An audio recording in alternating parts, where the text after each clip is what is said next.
আসসালামু আলাইকুম প্রিয় শিক্ষার্থী বন্ধুরা, আজকে নিয়ে আসছি নতুন আরেকটি বোর্ড প্রশ্ন। রাজশাহী বোর্ড 2024 সালের একটি গেট প্রশ্ন নিয়ে আলোচনা করব। আমরা উদ্দীপক দেখতে পাচ্ছি একটি সত্যক সারণী এবং একটি নর গেট দেওয়া আছে। আমরা এখন এই সৃজনশীল প্রশ্নটার সমাধান করার চেষ্টা করব। এই সৃজনশীল প্রশ্নের গ নম্বরে বলছে কে এর মান লেখো এবং সরল করো। কে এর মান বলতে এখানে কি বোঝাচ্ছে, উদ্দীপকে যে চিত্রটা দেশে বা সত্যক সারণীটা দেশে, এইখানে ইনপুটের ঘরে এক্স এবং ওয়াই এবং আউটপুট কে। এখন এই কে এর মানটা নির্ণয় করার জন্য আমাকে সরল করতে বলছে। কে এর মানটা যদি আমরা নির্ণয় করি,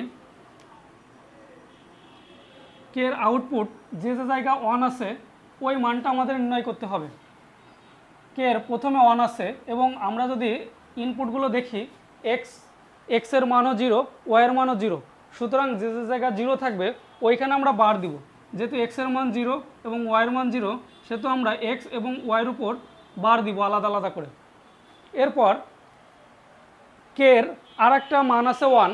এই লাইনটা যদি আমরা দেখি, এই লাইনের এক্স এর ঘরে 1 আছে এবং ওয়াইয়ের ঘরে 0 আছে, সেহেতু আমরা এক্স এর উপরে বার দিব না। যেহেতু 1 আছে সেহেতু আমরা বার দিব না, কিন্তু যেহেতু ওয়াইয়ের ঘরে 0 আছে এখানে আমরা ওয়াইয়ের উপর একটা বার দিব, প্লাস এই যে ওয়াই কে এর নিচে লাস্টের ঘরে আর একটা 1 আছে এবং এক্স এবং ওয়াইয়ের দুইটা মানই 1।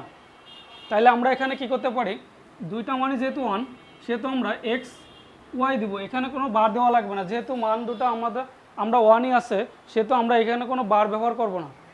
যে যে জায়গা 0 থাকবে ওইখানে আমরা বার ব্যবহার করব। মানটা আমরা লিখলাম এবং আমাদের সরল করতে বলছে।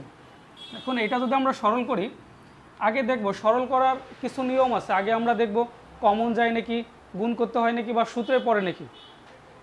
এইখানে যেভাবে আছে এইখানে গুণ করার কোনো অপশন নেই, এইখানে আমরা কমন নিতে পারি।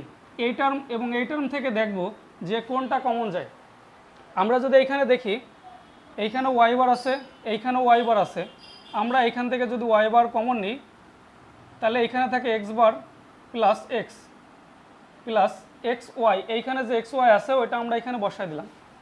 আমরা একটা সূত্র জানি কি, এ প্লাস এ বার সমান হচ্ছে 1। এই সূত্র ধরে আমরা এইখানে এইটার মান 1 দিতে পারি। 1-এর সাথে যদি ওয়াই বার গুণ করি সেক্ষেত্রে ওয়াই বারই থেকে যায় প্লাস এক্স ওয়াই। এখন আমরা এখানে দুইটা কাজ করতে পারি। আমরা এই যে এখন দুইটা টার্ম যেভাবে আছে আমরা এখানে দুইটা কাজ করতে পারি। একটা আছে বিভাজন উপপাদ্য ব্যবহার করতে পারি, আর একটা এইখানে সূত্রের মাধ্যমে, বা এইখানে যে ওয়াই আছে শুধু ওয়াইয়ের সাথে আমরা সূত্র ব্যবহার করে যদি আমরা এখানে একটা এক্স আনতে পারি সেক্ষেত্রে অঙ্কটা মিলানো সম্ভব।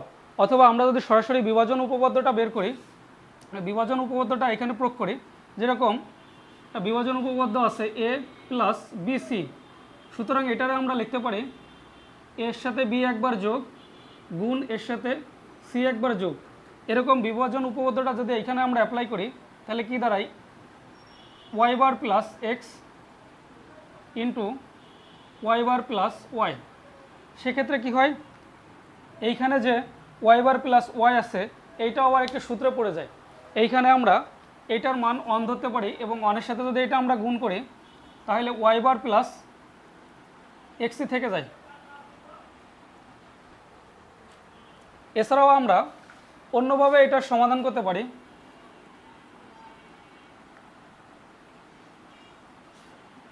এই লাইনে আমরা যদি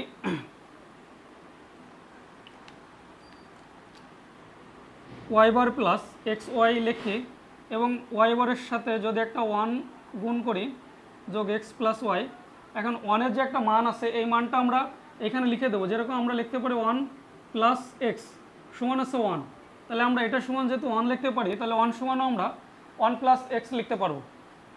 এখানে আমরা ওয়াই বার প্লাস 1-এর যে মানটা ওই মানটা বসায় 1 plus x plus x y. এখানে আমরা কি করতে পারি,